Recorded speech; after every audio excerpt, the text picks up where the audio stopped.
Today, you're in for a good one. This is Rush, Tom Sawyer.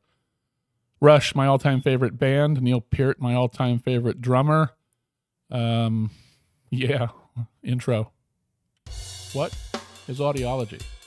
Frankly, I just thought it sounded cool, but it turns out it's a real thing. But we're not here to talk about hearing and balance. We're here to talk about music. We're here to talk about bands and artists that we love. We're here to talk about studio and live and concert performances. We might even add in some concert sound and lighting. Who knows? Basically, it's the best things about the bands we love the most. Let's go.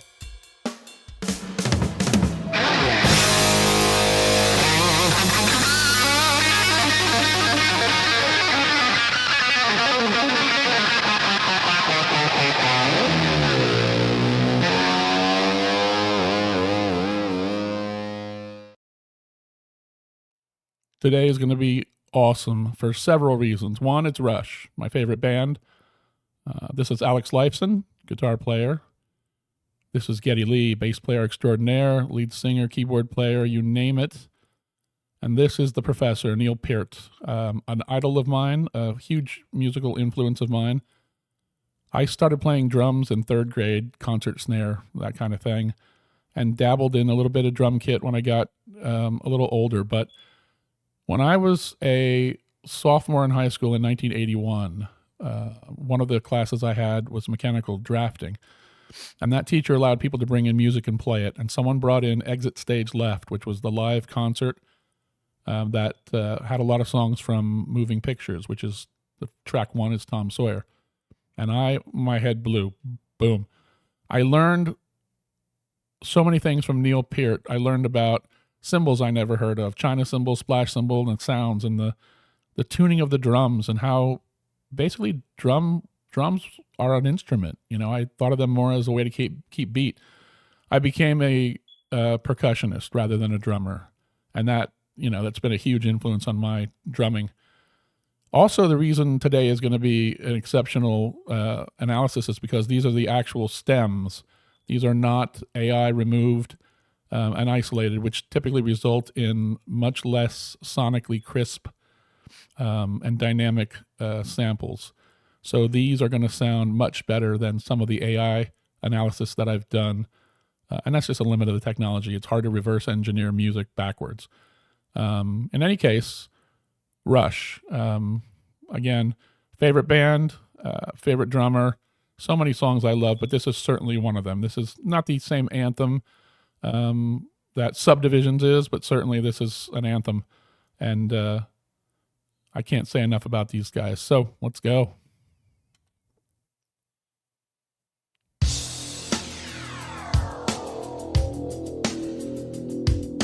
A modern day warrior, mean strive. Today's Tom Sawyer, mean pride. Love Geddy. Also, I want you to listen to this keyboard. This is an Oberheim OBX. Listen to the growl.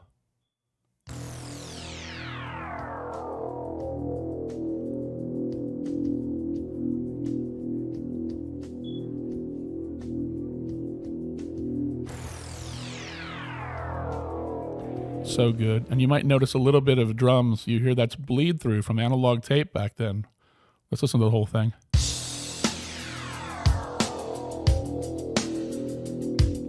A modern day warrior, mean strive. Today's Tom Sawyer, mean pride.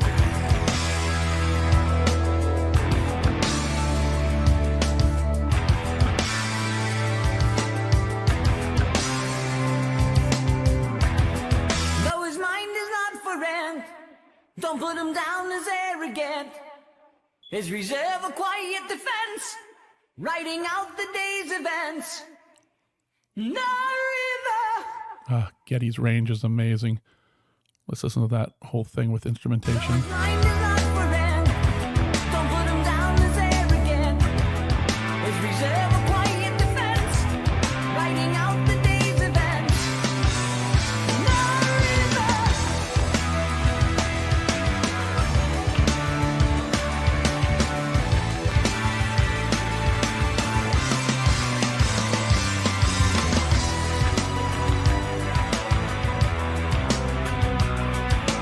What do you say about his company? mist, catch the myth, catch the mystery, catch the drift. Now I want to isolate drums and bass. The best.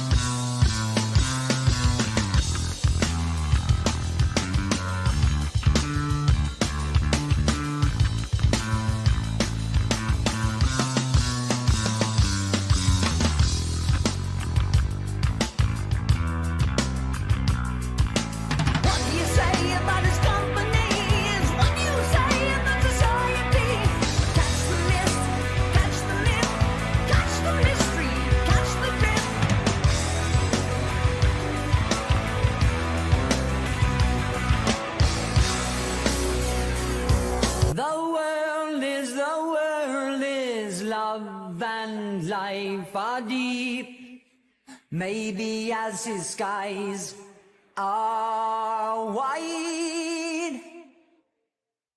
Let's go back to full instrumentation. The world is love and life are deep, maybe as his skies are wide. Today's Tom Sawyer, he gets high on you, and the space he invades, he gets by on you.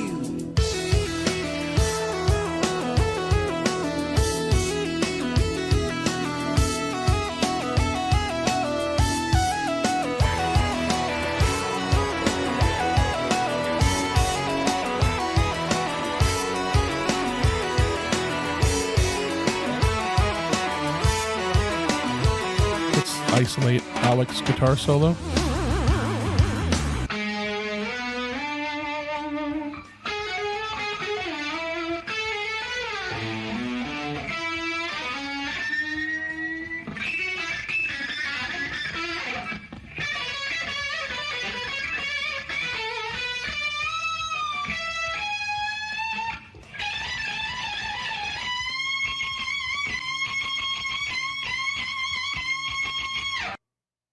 One more time with full instrumentation.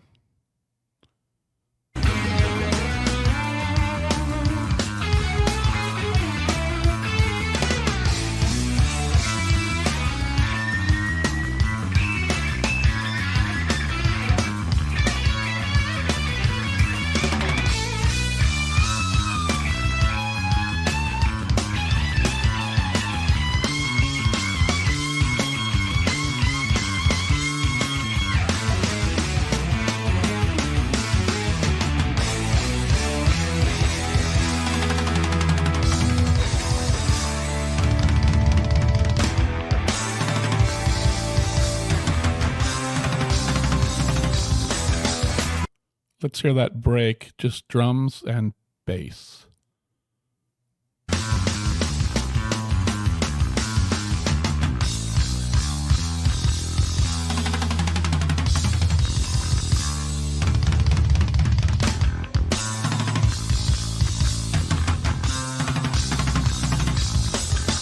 No, his mind is not for rent to any god or government.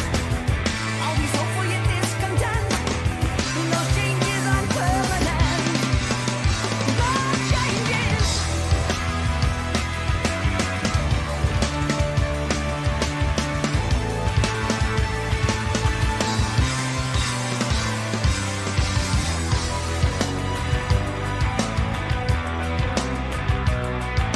And what do you say about his company is what you say about society. Catch the witness, catch the wit, catch the spirit, catch the spit. One more time. And what do you say about his company is what you say about society. Catch the witness, catch the wit, catch the spirit, catch the spit.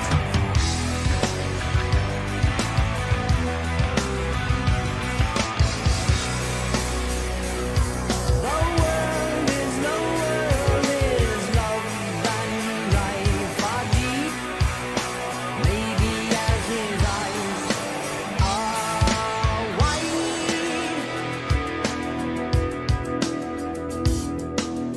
it the warrior, today's Tom Sawyer? He gets high on you and the energy you trade. He gets right on to the friction of the day.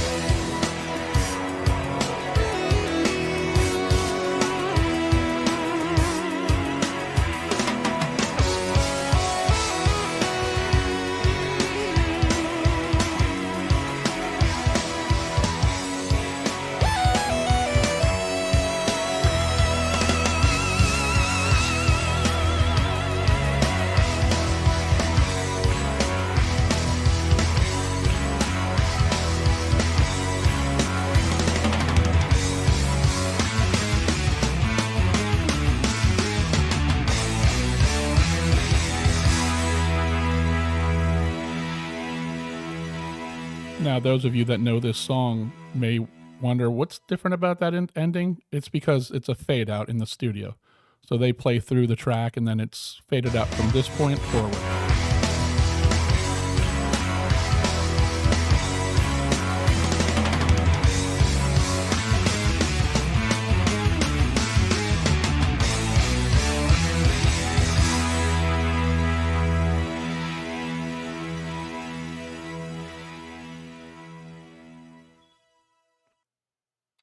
Kind of interesting to listen to those bits you don't really you normally don't get to hear. In that case, the song faded out, and that fade out is applied post-processing. So they record straight through and just play and stop at some point, and then they fade out from the mixing desk when they mix down rather.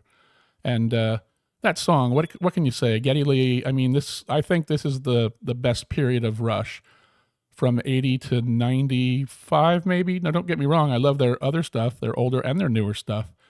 But this is when you're talking about moving pictures. You're talking about Signals. Oh, what a great album that was. I mean, Digital Man, Analog Kid, please.